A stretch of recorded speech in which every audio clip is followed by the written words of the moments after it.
All right, folks, the recording has started. Hi, it's Rick. Good morning, everybody. Happy December 23rd. Woo! Good morning. Good morning. Okay. Good morning. Good morning, folks. All right, cool. All right, so let's see here. It's the 23rd of December. I hope you guys all have a wonderful holiday season. Hope everything as you get all your good presents and you have a great time and you see your family and don't eat or drink too much. Although it is the year of excess. I mean the time of excess, time of year. Hold on one second here.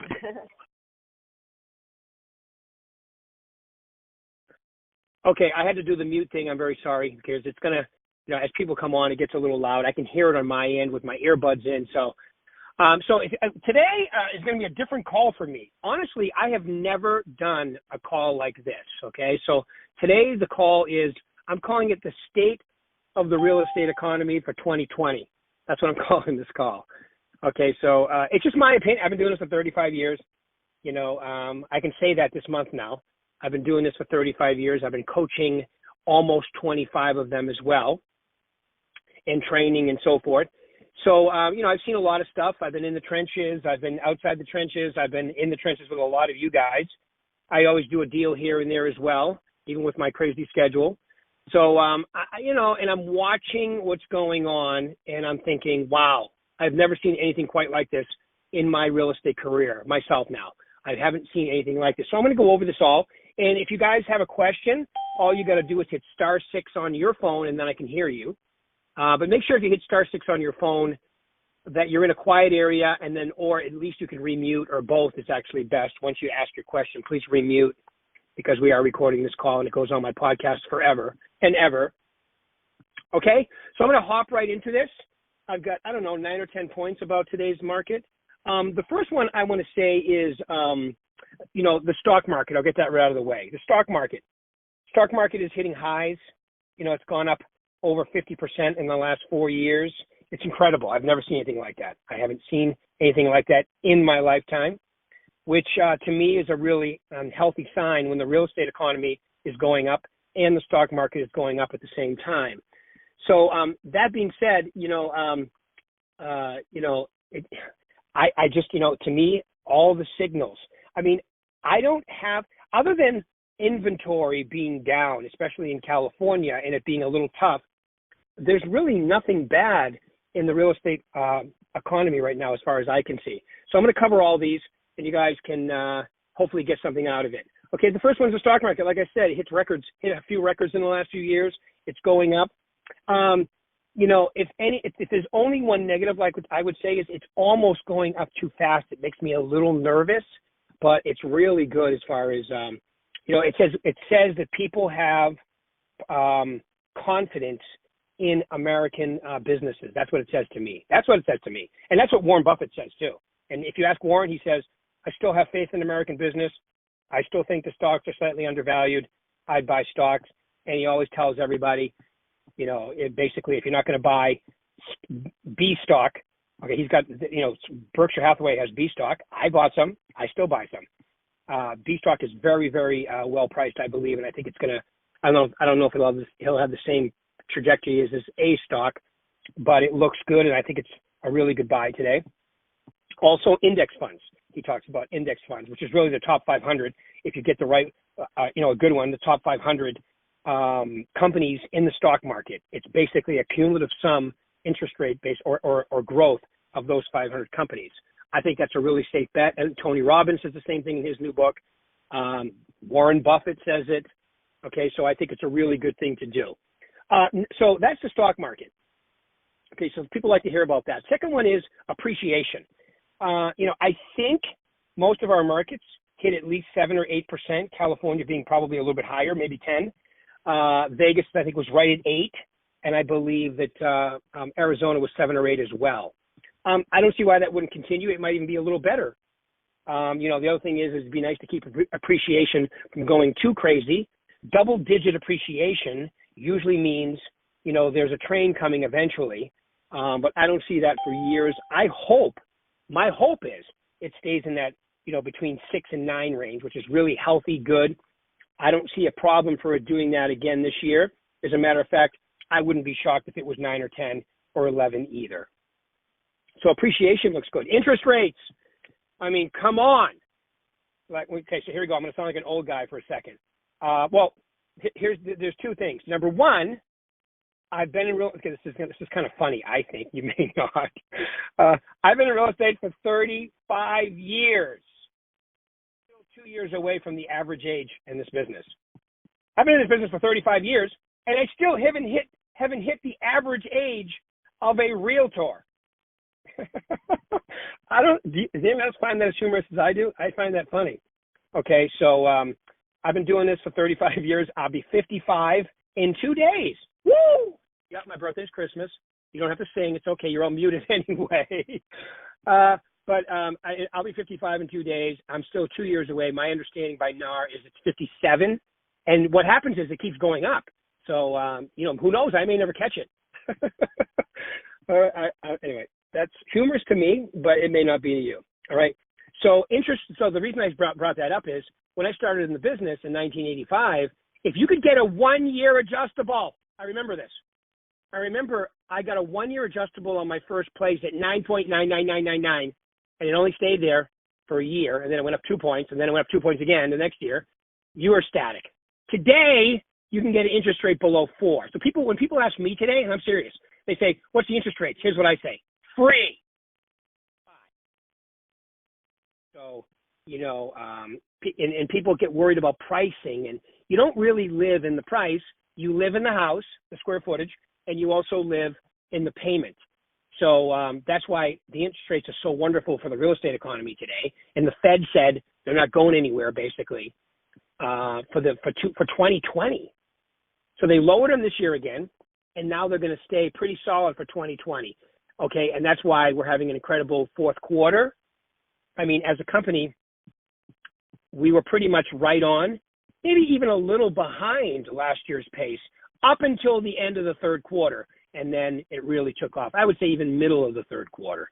So I think we'll beat last year as a company, not by a lot, but by a little. And I think 2020 is going to be even better myself. That's my opinion. I don't see anything. Okay, so when I say that, okay, the reason I say that, okay, and I'm going to say this isn't a political statement, but with all the fighting going on between politicians, it's almost like some of them are trying to make you feel bad that we have an incredible situation right now. And I'm going to tell you right now, I'm going to put you all on notice. I am not feeling bad about how great it is right now to live in this country, okay, and to have the economy and everything we have going on. I am not subscribing to feeling bad. Now, we have an election year coming, which is a mudslinging fest. If you're a Democrat, it can't be good because you want a Republican in there, and if you're a Republican, you get the gist, okay? But all the signals, I don't care if you're a neutral politician like me, I'm in the middle. I go with the person, and I go with, and sometimes it's the lesser of two evils. Sometimes it's the person I actually like, and sometimes I get fooled, just like we all do. So it doesn't matter which one you are. There's going to be some slinging, and I'm going to cover that in a few points about the alleged recession, which to me is humorous as hell. Okay, so interest rates are incredible. Take advantage of those. Also, the job market is at, the unemployment rate's at 3.5%. I mean, that means everybody who has a job, everybody who wants a job has a job. Okay, so that's an incredible situation as well. It's back to loans for a second. They also just raised the lending limit for conventional financing. Okay, so yet another boost to your sales. And basically what that means is, $25,000, $30,000, $40,000 more in purchase price for those people that are in that 500 range or high fours to mid fives. Okay, so that is a incredible situation. So we got incredible stock market. We got properties appreciating. We've got interest rates, the best basically they've been in since the beginning of time for real estate. We've got a job unemployment rate at 3.5%, and we've got a raised lending limit, okay, of our conventional financing. Okay, so I mean, those are all incredible things, folks. And if you haven't been in the business as long as me, I think some of you don't understand how unbelievable that is. Don't take this for granted. You are working in an incredible time to be in real estate.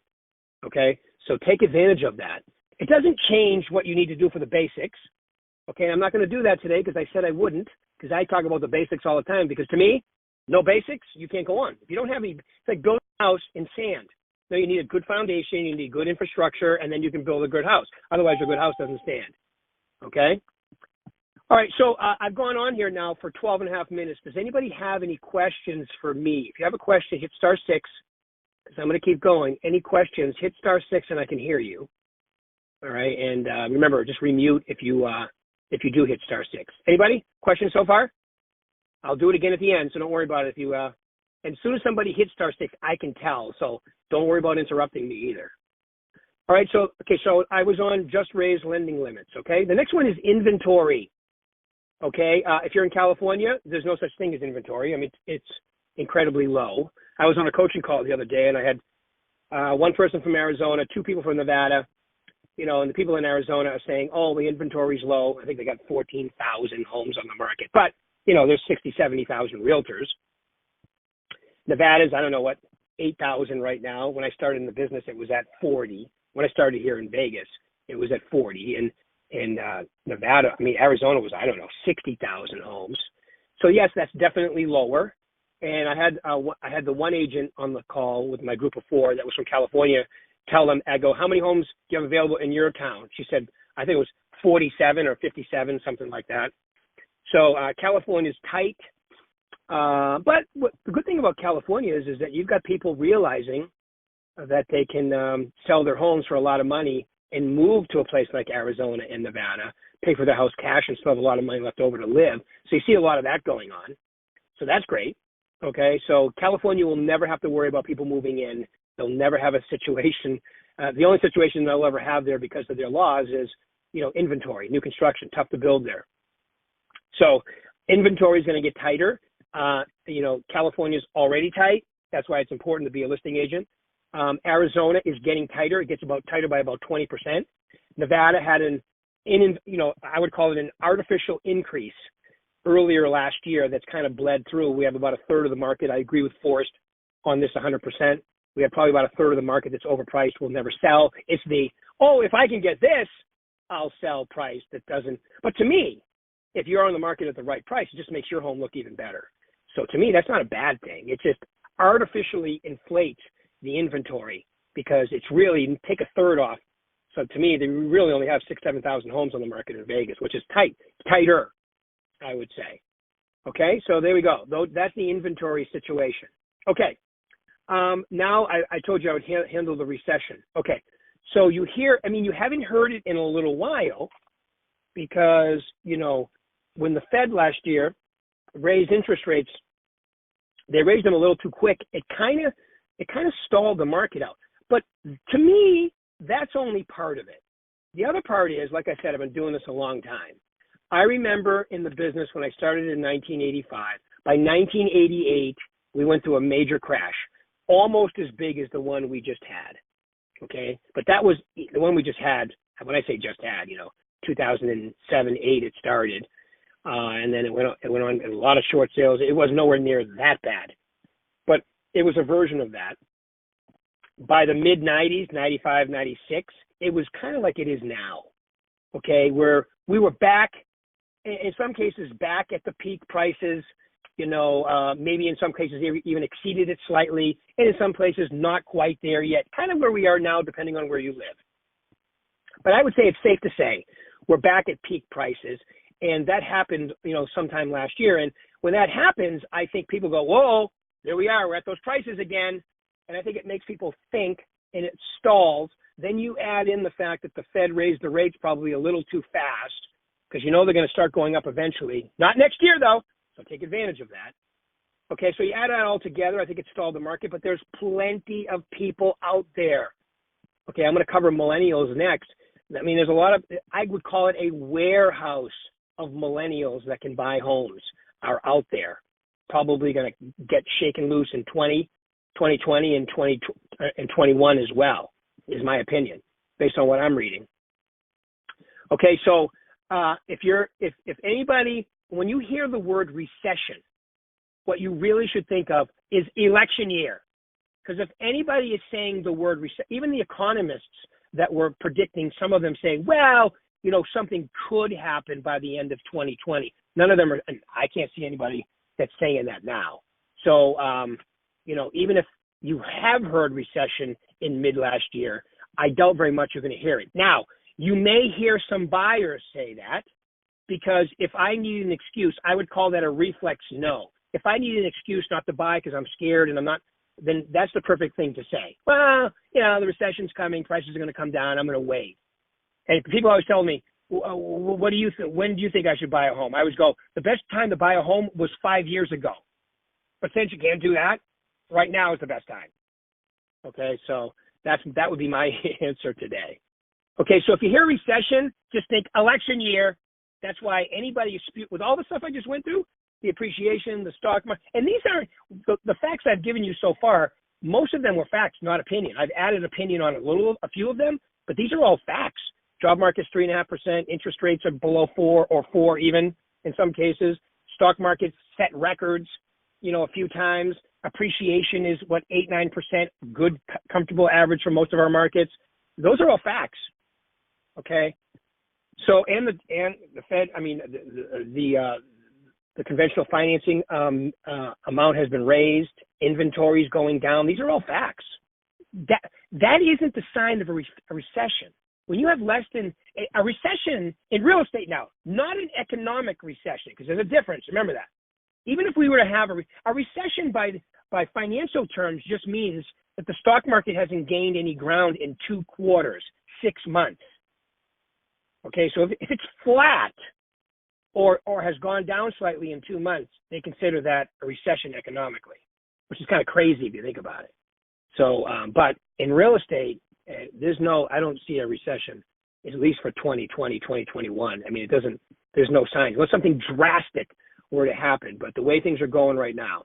Okay, so if you hear the word recession, you should think, okay, election year, fear. It's amazing how fear works in this country. Just watch the stupid news, okay, which to me is unbelievable.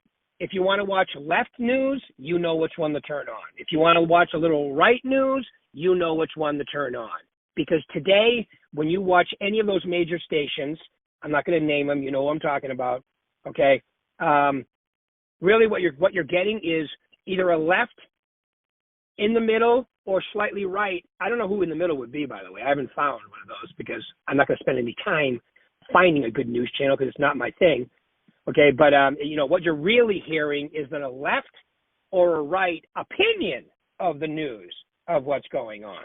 So you're not really hearing the news, impartial, what they used to call, what was that word? What do they call it? Journalists. Yeah, I don't think they make them anymore. Now they have journalist opinionists. That's what they are. So, I think true journalism is gone. Okay, so which is kind of a shame, but all right. So if you hear the word recession, just think election year coming. So mudslinging has to be part of it. And it's amazing how well fear works. And you know what? Fear is what causes a recession to happen. Consumer confidence is what makes everything good. And everybody, I did on the treadmill this morning, they have 87 TVs in front of you.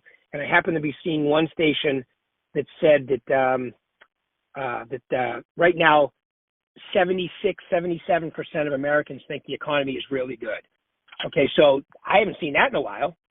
All right, so and once again, that depending on what station you watch, that could change, which to me doesn't mean it's 100% accurate, but that's not a bad sign that it's on the news stations. Okay, so once again, if you hear that, it's just really, in my opinion, election year. Millennials. Okay, millennials, there's a lot of them that are renting. That's why you see so many rental places going up. I see a tremendous amount in Arizona and Nevada because a lot of them, up until now, I believe, have thought, well, renting is great and we don't need, but I think a lot of people are figuring out that as part of your retirement planning and everything, that owning a home is one of your best investments, if not the best investment. Okay, so I think you're going to see a lot of millennials, a lot of younger buyers coming out of the woodwork. I'm already seeing it. Okay, when I'm out and about and on my coaching calls, I'm hearing it. So, and if it were to be a mass craze of millennials, think what that would do to the market too. That would be an incredible influx. And I remember, once again, many times in my career, I remember the floodgates opening. You've got people that were, had bad credit because they were short sales or foreclosed or declared bankruptcy. Then you have millennials. You have a whole bunch of people that are becoming able to buy now that are going to buy. And then you add millennials into the mix, and it's even better. Okay, so there you go. My next one is iBuyers. Now, to me, iBuyers are a blessing. They're such a small percentage of the market. Okay, and if you know if somebody's thinking about using Opendoor, OfferPad, Zillow, and you can't get that listing from them, then convenience is more important than bottom line. And what we know from market stats is that's only true 5 or 6% of the time. Okay, even if it were to go to 10%, which I doubt, it still means 90%. But right now, 95% of the people you talk to want top dollar, and thank God that's what you can do for them. So if they're thinking about OfferPad, I'm telling them, great, let me go on their site, I'll register you, and we work with them. And I'll bring that offer when I come over to do my listing presentation. And if it's better than what I can get you, I will tell you. But you need to look at everything. I would use Opendoor, OfferPad, Zillow. Amazon might be coming, who knows?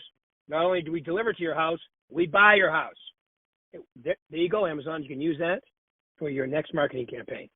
All right, so I would bring those offers with me. Like if I'm talking to you and you're thinking about Opendoor, OfferPad, even a discount agency, okay, I'm going to run the stats on the discount agency. I'm also going to have them get an offer, or I'm going to get it myself, or Opendoor or OfferPad, bring it over, and I'm going to show them. Okay, look at, here's market value. Here's what they're offering you. Here's the fees. And they call them an administrative fee or whatever they call them, but it's really a commission. And then there's usually a fix-up fee in there as well. So you add those all up. The last one I looked at was 18%. Okay, you know what? They charge 18% in total. I charge 6 or 7, whichever you charge. Okay, so the only difference is I'm going to show your house for a couple weeks, maybe a month, and with them you don't show it. So how expensive do you want convenience to be for you? That would be my question. Okay, sounds like did somebody just hit *6? Question? Yeah. Hey, Rick, it's Pepper. I just had a quick question. How do you get the comps from Opendoor? Like, do you act like you're the buyer and you go through their whole process? How do you get that number? Okay, so if let's say I'm talking to you, and you own a house at 123 Oak Street, and I say to you, Pepper, okay, so you're considering OfferPad. Good for you. As a seller today, you should look at your all your options. That's smart. Okay, so have you been on their site yet, Pepper? No. Have you got an offer? Have you got an offer from them? And almost all of them are going to say no. Great. Here's what I'm going to do. Today's Monday. My appointment with you is on Thursday. With your permission, I'm going to go on their site, register you, and I'll come over to your house with the offer. Oh, I see. Okay, You register them. Okay, cool. Yeah. I go right on. Now I'm going to get paid 1% if they happen to use them, which is rare with what I'm going to show them. But all it does is make me look better. Right. Like the example. Because I have a listing appointment on Friday, and she was considering OfferPad, and I know that there are a lot of fees, but I don't know how to show them to her. So now I do. So that's cool. Yeah. Get the contract. That's how you do it. You go over with. See, a lot of people are like, okay, so now I'm talking to you, and here's what the average agent does. Pepper, they're bad people. Bad. Don't want to use them. And what does that do to the average person? They can't talk to them fast enough. When you got to show them. You can't just tell them. Exactly. Oh, they eat their young. They're very bad people. Don't go near them. That's so ridiculous. Don't go near them. Yeah. So I'm going to say, you know what? And today's remember what I teach and what I've learned over the years. Repeat and approve. Oh, you're talking to OfferPad. Good for you. You should. Oh, you're talking to XYZ discount brokerage. Good for you. You should. Okay, right? I don't care who they're talking to, because all they're going to do is make me look better when I go over. Right. Okay. Okay, great question, though. I'm glad you brought it up, because I did kind of breeze over that. But that's what you do. Now, the only one with Zillow, you can't do that. So you say to them, okay, Pepper, I'm going to bring over your open door or offer pad, whichever one they're talking to, or both. Okay? You talk to Zillow, fill out their paperwork. They're going to send you a contract. So by Friday, when I come over, I'll have the open door, you'll have the Zillow, and I'll run the stats. And if they're talking to a discount broker, I'll show you the stats, and I'm going to tell you, whichever is the best choice for you, you should take. I'll see you on Friday. Okay. Okay, cool. All right. So I'm not making it seem like I'm the only option. They're bad people. Don't do that. Right. It's right. It doesn't make you look good. Be a professional. No. Show them the facts. Take the listing. Okay. Now I'm going to tell you. Thank you. I know of a few people that have done this, and I know one person. Okay, and it happened to be somebody I know in Vegas. Okay, who used Open Door, and actually they overpaid for the house. They made a mistake. And she said to me, "What would you do?" I said, "I would take it." And she took it, and they closed. Right, but that's one in several I've talked about. Right. Okay, so great question. Thank you. So iBuyers are simply there to make you look better, Pepper, and that's a great question. Thanks for asking it. Okay, so the other thing is new construction. Yes, thank you. I got two last points here, and then we're going to be done. The last one is new construction, or second to the last. New construction, you're going to see more of that. So if it's in your area, like the farming area or the area you work, I'd become a little bit of an expert of the new construction in my area, and even do social media videos. They love when you go to their sites, walk through their models, okay, and do videos through there. So I would definitely do that. So you'll get direct calls, or you do business from that by just becoming more comfortable with new construction. Okay, so that's my opinion there. And then even Google, okay, Google searches for rates and homes have gone up tremendously in the second half of 2019. So, folks, if you're still one of those people thinking there could be a recession, I'm going to ask you to do me a huge favor and call me after this call, 702-219-4329. And if there's something I left out that like a red flag about recession, I would love to hear about it, because I've been looking and I can't find one coming. All I can find is good stuff for 2020 if you want to make more money. All right, that's my opinion. All right, any final questions here before I end the recording today? Any final questions? Comments? Epiphanies? Aha moments? All right, folks, all I'm going to say is this. Okay, so look you still have to prospect, you still have to talk to people, you still have to have a tight schedule, you still got to have an attitude that you're going to do well, you have that edge, and you will. I hope everybody has a wonderful, marvelous, happy, Merry Christmas, New Year's, Hanukkah, whatever whatever your religion is, whatever you celebrate, and take some time off, enjoy your family, but when you get back, let's hit it hard, and let's, you got to have 2020, meaning vision, for 2020 if you want to make more money. So let's rock it. You guys are the best. We'll pick this up. Now, there is no call next week. Remember that.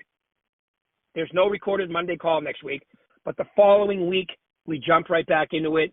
So if I can help in any way, please stay in touch. Your coaching calls start back up in 2 weeks. We take this week and next week off. So everybody that's on this call, remember, you're going to get an email as well, and I've already told all of you. You skip one rotation in your calls and then go right back on to the following one. You guys are the best. We'll pick this up in exactly 2 weeks. Woo! Go get them, folks. Happy holiday season, everybody. Same to you. Thank you.